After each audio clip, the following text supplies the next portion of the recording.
धुळ्यातील पाचकंदील परिसरातील दुकानांना भीषण आग लागली असून आगीत 5 दुकानं जळून खाक झाली आहेत.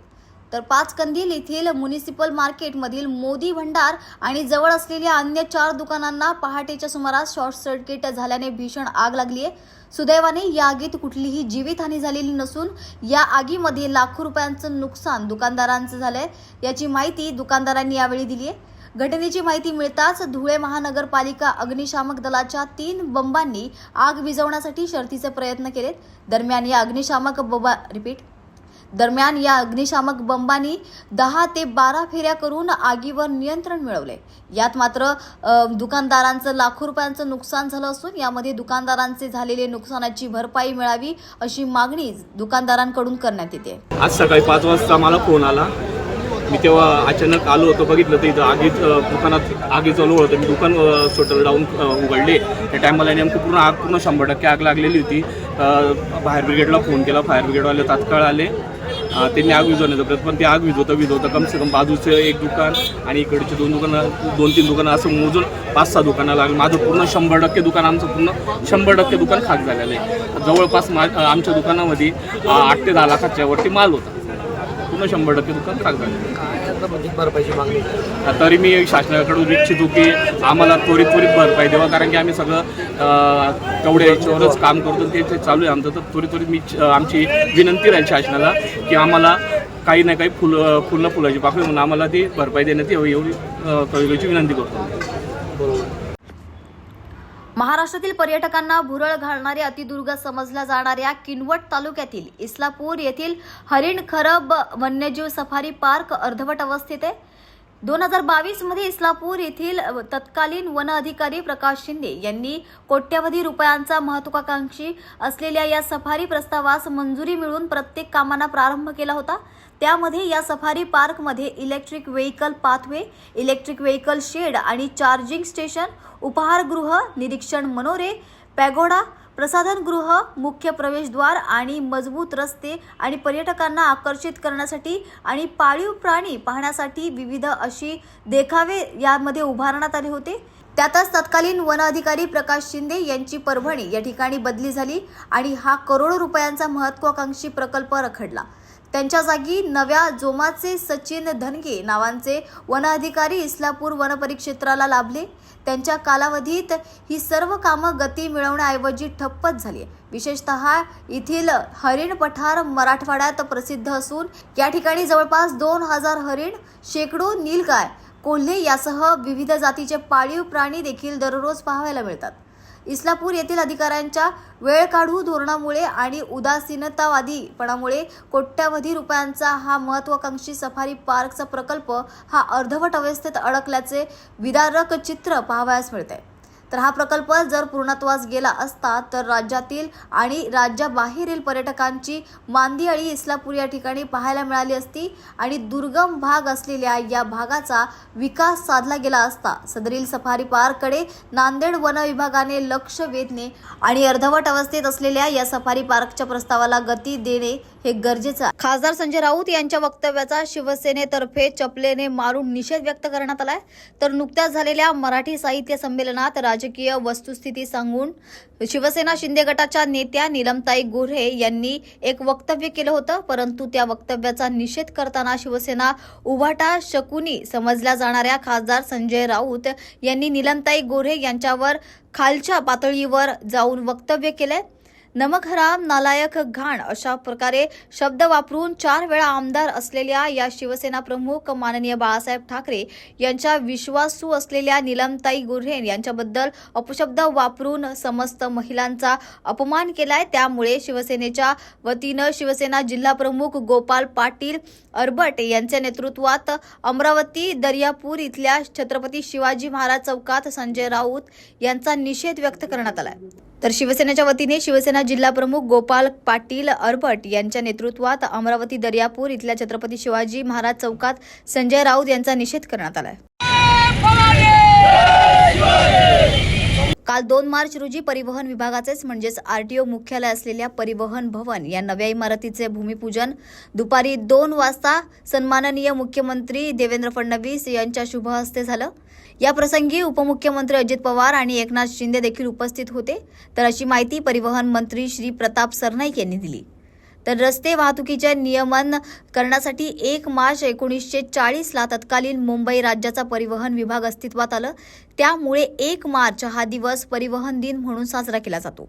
या दिवसाचं औचित्य साधून या रविवारी सर पोचखानवाला मार्ग वरळी मुंबई इथे मुख्यमंत्र्यांच्या शुभ हस्ते 4 मजली प्रशस्त अशा परिवहन भवन या इमारतीचं भूमिपूजन संपन्न झालं. सुमारे 12,800 चौरस मीटर बांधकाम क्षेत्र असलेल्या या इमारतीमध्ये एका वेळी 150 चारचाकी वाहनं उभी करता येतील इतकी 4 मजल्याची भूमिगत पार्किंग व्यवस्था निर्माण करण्यात येणार आहे. तर ही इमारत पुढील 2.5 वर्षात बांधून पूर्ण केली जाणार आहे. विशेष म्हणजे राज्याला दरवर्षी 15,000 कोटी रुपये महसूल मिळवून देणाऱ्या या विभागाच्या मुख्यालयाला स्वतःची इमारत नव्हती. परिवहन विभाग स्थापन झाल्यापासून तब्बल गेली 85 वर्ष या विभागाचं मुख्यालय भाड्याच्या इमारतीमध्ये परिवहन मंत्री म्हणून प्रताप सरनाईक यांनी हद्दपार स्वीकारल्यानंतर परिवहन विभागाच्या पहिल्या बैठकीमध्ये परिवहन विभागाच्या मुख्यालयाची स्वतःची इमारत बांधण्याचा संकल्प सोडला. एवढंच नाही तर त्यांनी सातत्याने पाठपुरावा देखील केलाय. अखेर त्यांच्या प्रयत्नांना यश येऊन सन्माननीय मुख्यमंत्री देवेंद्र फडणवीस यांच्या शुभ हस्ते परिवहन भवन या परिवहन विभागाच्या मुख्यालयाचे काल भूमिपूजन संपन्न झाले. विवेक भीमनवार, सर्व व्यासपीठावरील सन्माननीय अधिकारी आणि उपस्थित या भूमिपूजन सोहळ्याला सर्व परिवहनचे अधिकारी, कर्मचारी, बांधव भगिनी आणि पत्रकार मित्रांनो, खरं म्हणजे आजच्या हा अतिशय म्हणजे तुम्ही शोधून काढलाय चांगला स्पॉट. का ते स्वतः डेव्हलपर असल्यामुळे त्यांची नजर त्या पद्धतीने चालते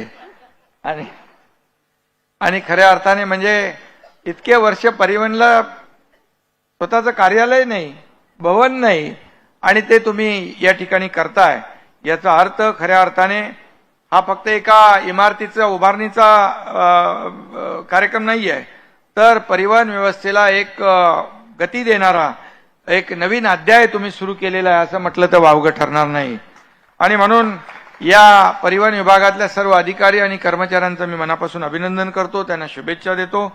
परिवहन भवन उभारण्यासाठी खरं म्हणजे आपण जो प्रयत्न केला, माधुरीताईंनी देखील सांगितलं, इथे समुद्र इथून वरून तुम्हाला दिसेल, नंतर परवानगी यांना थोडी मिळाली की वाढत वाढत वर जातील.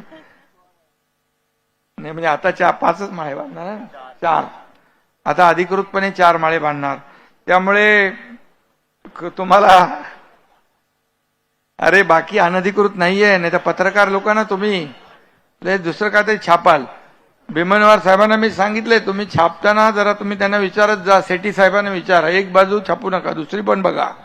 आणि काल तुम्ही दिलं का क्लॅरिफिकेशन? त्यातून आलंच नाही कुठं. संजय सेठी लक्ष घाला त्याच्यामध्ये.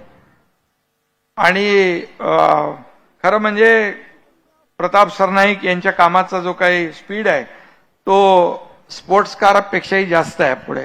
त्यामुळे त्यांचा असाच कामाचा स्पीड कायम राहो आणि या परिवहन विभागाला एक चांगली प्रगती आणि गतिमान जसं आपण आपण गेले 2.5 वर्ष या राज्यामध्ये महायुतीचं सरकार वेगवान निर्णय घेतले आणि विकासाला चालना दिली, कल्याणकारी योजना केल्या. आता देवेंद्रजी मुख्यमंत्री आहेत, तो वेग आम्ही कायम ठेवणार आहे आणि असाच वेग या परिवहन सेवेचा देखील असू द्या. 15,000 कोटी रुपये तुम्ही देताय, तर आता 17,000 मागणी केलेली आहे. तर आम्ही दोघं आलेलो आहे, तर थोडे आणखी वाढवायला पाहिजे, कारण आपल्या लाडक्या बहिणींना पैसे द्यायचे. त्यामुळे तुमचं जेवढं तुमची कामाची तुम्ही ठरवलं तर करू शकता. त्यामुळे तुमचे सर्व अधिकारी इकडे आहेत आणि प्रत्येकाने मनावर घेतलं की परिवहन सेवेचं उत्पन्न आपल्याला वाढवायलाच पाहिजे आणि परिवहन सेवेचं नाव झालं पाहिजे, तर नक्की आपल्याला हे करता येईल. आणि म्हणून आता आपण खूप मोठ्या प्रमाणावर या ठिकाणी आपली 56 RTO कार्यालय आहेत, प्रादेशिक कार्यालय आहेत आणि मोठ्या प्रमाणावर आपला व्याप आहे. एसटी महामंडळ देखील आपल्या अखत्यारीमध्ये येतं. सर्वसामान्य लोकांची लाईफलाईन म्हणून आपण एसटीला ओळखतो. एसटी तोट्यात आहे, परंतु त्याला देखील सरकारच्या वतीने आपण अनुदान देतो, मदत करतो आणि आपल्या देखील परिवहन विभागाच्या माध्यमातून देखील त्यांना मदत केली जाते. आणि म्हणून खऱ्या अर्थाने सर्वसामान्यांची एसटी, सर्वसामान्यांची वाहनं तुमच्या अखत्यारीमध्ये आहेत. आणि त्यामुळे मगाशी भीमनवार यांनी सांगितलं की 7 ते 8% दराने वाढणारे अपघात कमी करून ते 2.4% आपण आणले आहेत. त्याबद्दल विभागाला मी धन्यवाद देतो, विभागाचं अभिनंदन करतो. त्यामुळे मृत्यूचं आपल्या म्हणजे देशात आणि आपल्या महाराष्ट्रामध्ये मृत्यूचं प्रमाण खूप जास्त आहे अपघातामध्ये, रस्ते अपघात. आणि ते तुम्ही जेवढं कमी, शेवटी एक मृत्यू म्हणजे त्या फक्त एक माणूस मरत नाही, त्याच्या मागे कुटुंब असतं, त्याच्या परिवार, त्याचे सगळे नातेवाईक, आई वडील, मुलं बाळं, सगळा प्रपंच असतो. आणि हे दुःख फार मोठं असतं. आणि म्हणून यामध्ये समृद्धी महामार्गाचं पण किती 35% कमी झालं, 35% अपघात कमी केले, हे तर मोठी अचीवमेंट आहे. आणि म्हणून तुम्ही ठरवल्यानंतर जे ब्लॅक स्पॉट आहेत, हे ब्लॅक स्पॉट आपण दूर करून त्या ठिकाणी आपण कारवाई आपण सुरू केलेली आहे. आणि त्यामुळे हे अपघात कमी होत आहेत. आणि अपघात जेवढे कमी होतील खऱ्या अर्थाने तेवढंच आपल्याला दुवा मिळणार आहे. कारण शेवटी हे रस्त्याचे अपघात हे नाहक जीव जाणारे अपघात आहेत. आणि म्हणून रस्ता सुरक्षेसाठी आपल्याला ज्या ज्या काही उपाययोजना करायच्या आहेत त्या मगाशी आता प्रताप सरनाईक यांनी सांगितलेलं आहे. तुम्ही खूप चांगलं करताय. स्वयंचलित वाहन तपासणी केंद्र आहे, स्वयंचलित चालक चाचणी केंद्र कार्यान्वित करण्यात आली आहेत. त्याचबरोबर आधुनिक तंत्रज्ञानाचा वापर आपण सुरू केलेला आहे. त्याचबरोबर राज्यातील 23,000 किलोमीटर रस्त्यावर इंटिग्रेटेड ट्रॅफिक मॅनेजमेंट सिस्टीम आपण प्रणाली बसवण्याचं काम आपण सुरू केलंय. त्याचबरोबर महिला व शालेय विद्यार्थ्यांच्या सुरक्षित वाहतुकीसाठी सर्व सार्वजनिक प्रवासी वाहनांमध्ये व्हेकल लोकेशन ट्रॅकिंग डिव्हाइस देखील. त्यामुळे त्यासाठी मुंबईमध्ये कमांड कंट्रोल सेंटरची आपण स्थापना करताय. हे खरं म्हणजे आपलं चांगलं अभिनंदन करण्यासारखं आपलं हे काम आहे. आणि त्यामुळे या सर्व माध्यमातून आपण हे करा, मॉडर्नायझेशन करा. आणि या पार्किंगची व्यवस्था जी आहे आपण म्हणालात खरं आहे, मुंबई पुणे आणि जसं मुख्यमंत्री म्हणाले मुंबई पुणे आणि ठाणे इथं आपण प्रायोगिक आपण हे करा.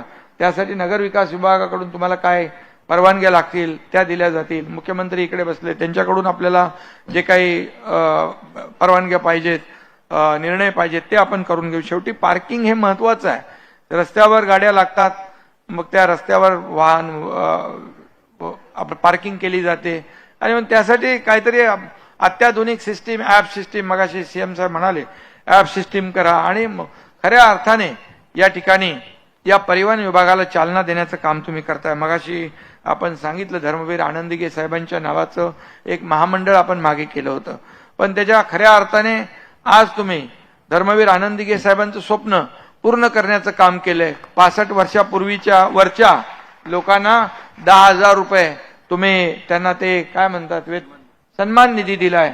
हे पहिल्यांदा आपण सुरू केलंय. या खरा म्हणजे याची देखील आवश्यकता होती. सर्वसामान्य कुटुंब आहेत आणि या कुटुंबाला एक आधार देण्याचाही देखील आपण प्रयत्न केलेला आहे. त्यामुळे नवीन कामं आपण या ठिकाणी करा आणि या परिवहन विभागाला अतिशय गतिमान करा, वेगवान करा. तसं वेगवान कामगिरी आपली जी आहे ती कायम ठेवा. एवढ्याच आपल्याला शुभेच्छा देतो. बाकी काही लागलं तर मीही आहे आणि मुख्यमंत्री तुमच्या परिवहनच्या पाठीशी खंबीरपणे आम्ही उभे आहोत एवढंच आपल्याला सांगतो. धन्यवाद. जय हिंद, जय महाराष्ट्र. शतशः धन्यवाद सर.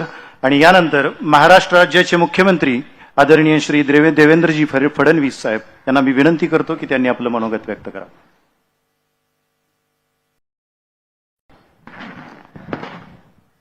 हिंदवी स्वराज्याचे सरसंस्थापक छत्रपती शिवरायांना मानाचा मुजरा करतो. भारतीय राज्यघटनेचे शिल्पकार भारतरत्न डॉक्टर बाबासाहेब आंबेडकर यांना मानवंदना अर्पित करतो. परिवहन भवनच्या या भूमिपूजन प्रसंगी मंचावर उपस्थित असलेले राज्याचे धडाडीचे उपमुख्यमंत्री माननीय एकनाथराव शिंदेजी, या विभागाचे वेगवान मंत्री श्री प्रताप सरनाईकजी, मंत्रिमंडळातील आमचे सहकारी मंगलप्रभात लोढाजी, राज्यमंत्री माधुरीताई मिसाळ, मनीषाताई कायंदे, श्री संजय सेठीजी, श्री विवेक भीमनवारजी, श्री भरत कळसकरजी, मंचावरील आणि मंचासमोरील सर्व मान्यवर, परिवहन विभागामध्ये काम करणारे सर्व अधिकारी, कर्मचारी, भगिनी आणि बंधूंनो, मी सर्वप्रथम आपले परिवहन विभागाचे मंत्री श्री प्रताप सरनाईक, राज्यमंत्री माधुरीताई आणि परिवहन विभागाच्या संपूर्ण टीमला मनापासून शुभेच्छा देतो, अभिनंदन करतो की त्यांनी अतिशय चांगल्या परिवहन भवनाच्या निर्मितीचं भूमिपूजन आज या ठिकाणी केलं. चांगली जागा शोधून काढली आणि त्या ठिकाणी हे काम वेगाने हातात घेतलं. जरी आता 4 मजल्याची परवानगी आपल्याला मिळाली असली तरी देखील आपण पुढच्या परवानगी करता आपला जो रक्षा विभाग आहे त्यांच्याकडे अप्लाय करा. शिंदे साहेब आणि मी आम्ही दोघेही रक्षा मंत्र्यांशी बोलू आणि त्या माध्यमातून ती पण परवानगी आम्ही मिळवून घेऊ. फक्त एकच अट आहे, तुम्ही इतक्या सुंदर ठिकाणी हे परिवहन भवन बनवताय त्यामुळे 16व्या मजल्यावर माझं आणि शिंदे साहेबांचं केबिन असेल. अजितदादांचं ठेवावंच लागेल कारण पैसे तेच देणार आहे ना आपल्याला. त्यामुळे नाही तर तुम्ही ते पैसे देणार म्हणून त्यांचं ठेवा ना, आमचं दोघांचं ठेवणार नाही म्हणून सांगितलं, आमचं दोघांचंही ठेवा. पण अतिशय सुंदर अशा प्रकारची इमारत या ठिकाणी होते आणि 85 वर्षानंतर एक चांगलं मुख्यालय हे परिवहन विभागाला मिळतंय, ही खरोखर आनंदाची गोष्ट आहे. मगाशी भीमनवारांनी परिवहन विभागाने काय काय केलं या संदर्भातली माहिती दिली. सगळ्यात महत्वाचा निर्णय परिवहन विभागाचा जर कुठला असेल तर माननीय शिंदे साहेबांकडे ज्यावेळेस परिवहन विभाग होता त्यावेळी या परिवहन विभागांच्या ज्या बदल्या आहेत त्या ऑनलाईन पद्धतीने करण्याचा निर्णय शिंदे साहेबांनी घेतला आणि जी एक मोठी बदनामी या विभागाची त्यापूर्वी होत होती आणि काय काय चालायचं हे सांगण्याची आवश्यकता नाही आहे. माझ्यापेक्षा जास्त अनुभवी लोक या ठिकाणी आहेत, त्यांना ते माहिती आहे. पण त्याला आळा घालण्याचं काम हे शिंदे साहेबांच्या नेतृत्वात त्या ठिकाणी झालं आणि आता केंद्र सरकारने निर्देश दिल्याप्रमाणे फेसलेस सेवा या आपण सुरू करतो. जवळपास 45 फेसलेस सेवा गेल्या 2 वर्षांमध्ये या ठिकाणी आपल्या सुरू झालेल्या आहेत. आजही काही फेसलेस सेवा आपण या ठिकाणी तयार केल्या की ज्या माध्यमातून लोकांना परिवहन कार्यालयात येण्याची आवश्यकता नाही आहे. पूर्णपणे ऑनलाईन इंटिग्रेशन करून या सेवा आपल्याला त्या ठिकाणी मिळवता येतील. याचा महत्वाचा फायदा हा आहे की लोकांच्या चक्रा वाचलेल्या आहेत, लोकांचा फुटफॉल जो कार्यालयांमध्ये होता तो कमी झालेला आहे आणि अपेक्षित हेच आहे की आपल्या कार्यालयांमध्ये लोकांची जी गर्दी आहे त्या गर्दीची आवश्यकताच नाहीये. आता तर आपण परवाच मेटासोबत एक करार केलेला आहे आणि मेटासोबत व्हॉट्सअप गव्हर्नन्सचा करार आपला झालाय. ज्या वेगवेगळ्या विभागाच्या आता 500 अधिसूचित आपल्या वेगवेगळ्या सेवा आहेत, या 500 सेवा आता लोकांना व्हॉट्सअपच्या माध्यमातून देखील आपण उपलब्ध करून देणार आहोत. व्हॉट्सअपचा पेमेंट गेटवे वापरून त्या माध्यमातून मागच्या काळामध्ये आपण आपलं जे मेट्रोचं तिकीट आहे हे व्हॉट्सअपवर उपलब्ध करून दिल्यानंतर 60% लोक व्हॉट्सअपवरनं तिकीट काढायला लागले आणि त्यातनं आपल्या लक्षात आलं की व्हॉट्सअप एक असं माध्यम आहे की जे खूप पेनिट्रेटेड माध्यम आहे आणि म्हणून आता व्हॉट्सअप गव्हर्नन्स आपण सुरू केलेलं आहे. त्यामुळे तुमच्या या 45 फेसलेस सेवा याही आता व्हॉट्सअप सोबत आम्ही इंटिग्रेट करणार आहोत आणि व्हॉट्सअपवरनं या सेवा लोकांना प्राप्त होतील अशा प्रकारचा प्रयत्न देखील आपण करणार आहोत. यासोबत या ठिकाणी ऍक्सिडेंट कमी करण्याकरता जी काही उपाययोजना केलेल्या आहेत त्याही अत्यंत चांगल्या आहेत. विशेषतः मुंबई पुणे एक्सप्रेसवेवर 29% आणि समृद्धीवर जवळपास 35% हे जे काही ऍक्सिडेंट कमी झालेले आहेत ही खरोखर अतिशय समाधानाची बाब आहे.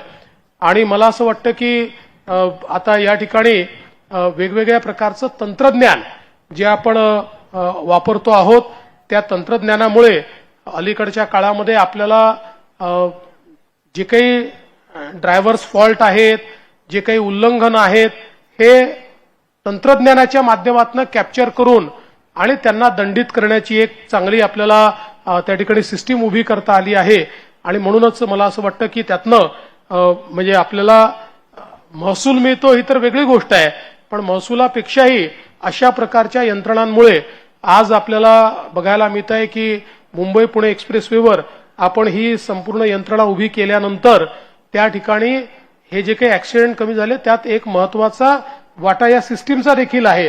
कारण आता लोकांच्या लक्षात आलेलं आहे की आपण काहीही नियम मोडला तर इमिजिएट कॅमेरा कॅप्चर करतोय आणि कॅप्चर करून थेट आपल्याला जो काही दंड आहे तो आपल्या घरीच पाठवतोय.